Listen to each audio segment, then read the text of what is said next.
The next two topics to discuss are thrashing and dynamic page replacement. But let's look at the big picture where the two topics fit into the overall virtual memory paging algorithm. The performance of the paging algorithm is affected by three different factors. Allocation policy, which is either equal allocation or proportional allocation. In equal allocation, every process is given the same number of memory frames regardless of their process size. In proportional allocation, larger processes are given more frames and smaller processes are given fewer frames. The second is replacement policy, which can be either local replacement or global replacement.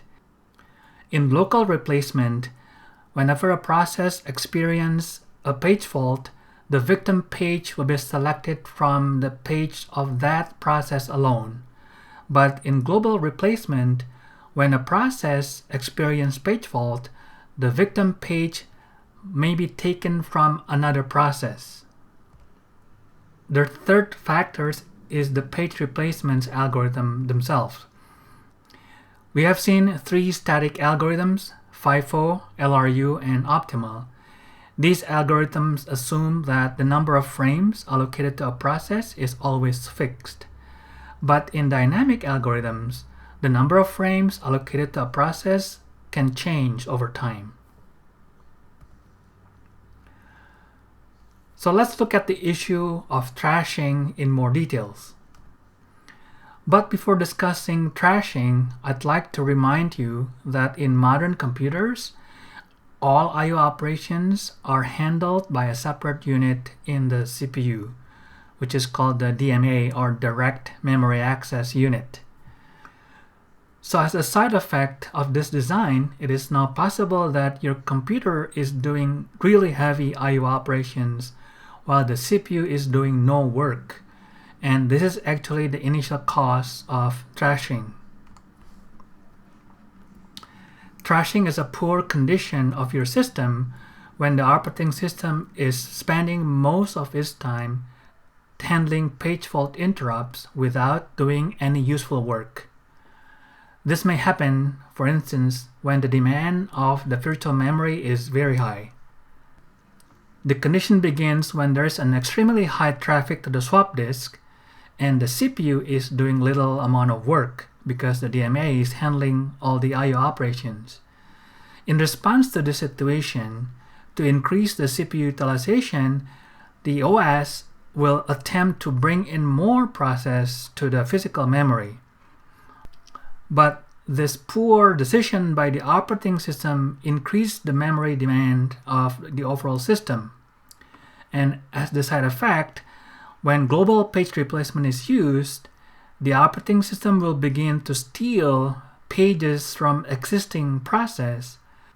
But as a side effect, those processes will experience more page fault, and as a consequence, the operating system has to handle higher traffic of swap disk I/O, and that will trigger the operating system to enter this cycle forever and forever. So this graph shows what happens when the system is thrashing. Typically, as you increase the number of processes to the system, the CPU utilization will go up. But at some point, beyond some point, when the demand is too high for the system to handle, the entire system will enter the condition that we described earlier. And at that point, the CPU utilization will go down and down. So how do we solve this problem? There are two possible solutions to prevent thrashing. The first quick solution is either to keep the number of concurrent processes low or not to use global replacement strategy. But a better solution is to adjust the number of frames allocated to a process.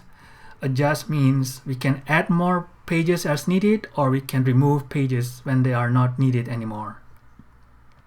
To see why dynamic frame allocation is useful, let's look at the following examples. The code on the left is very small. It requires only 2 pages, one page for code and one page for data. But the code on the right is bigger and it requires a total of 6 pages to run. Now what if the two code snippets are actually part of the same program? That means throughout the lifetime of that process, the number of frames should change from 2 to 6 or from 6 to 2. The dynamic page replacement algorithms are designed to handle the change of runtime behavior of your process. We will look at two algorithms under dynamic replacement. The first one is page fault frequency, and the second one is working set. The page fault frequency algorithm is very simple to understand. It works by setting two limits, upper limit and lower limit. The algorithm will monitor the page frequency of your process. Whenever the page fault frequency goes above the upper limit, then the algorithm will add more frames to your process. And on the other hand, when the page fault frequency falls below the lower limit, then the algorithm will reduce the number of frames allocated to your process. The second algorithm, working set, is a bit more complicated. By definition, the working set is the set of pages that must be resident for a process to work comfortably. The main task of the algorithm is to monitor the working set and take different actions depending on changes in the process working set. Let's look at two examples how working sets are monitored by the algorithm. The number at the top is memory reference strings of a process. One important parameter of the algorithm is the window size. So in the top example, we are going to use window size 3, and in the bottom example, the window size is 4. So how do we monitor the working set? So to monitor the working set, the algorithm inspects the most recent memory references within that window size. So for instance, at this time of execution, if you look at 3 frames before the current time, we will see that the working set are pages 1, 5, and 7.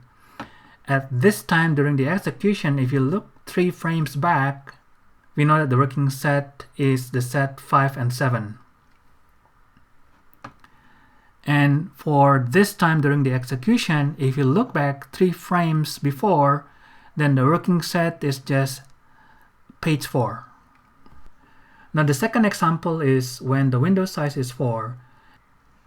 So at this time of the execution, if you look 4 frames back, then the working set will be page 1, 5, 6, and 7.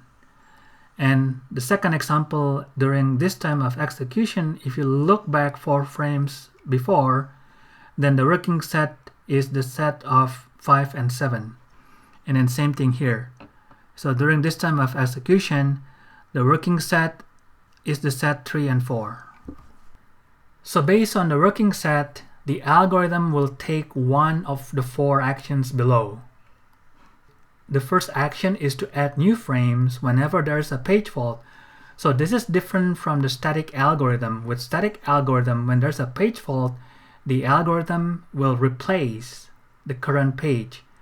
But with dynamic working set algorithm, instead of replacing the current frame, it will add new frames to your process. And the second action is to remove resident pages whenever those resident pages are not found in the working set of your process.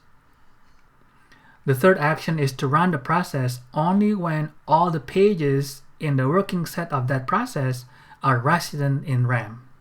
The fourth action is to suspend some processes, which is to swap all the pages of that process whenever the total memory demand of all processes exceed the number of available frames. So actually, suspending one or more processes is a measure to avoid memory thrashing.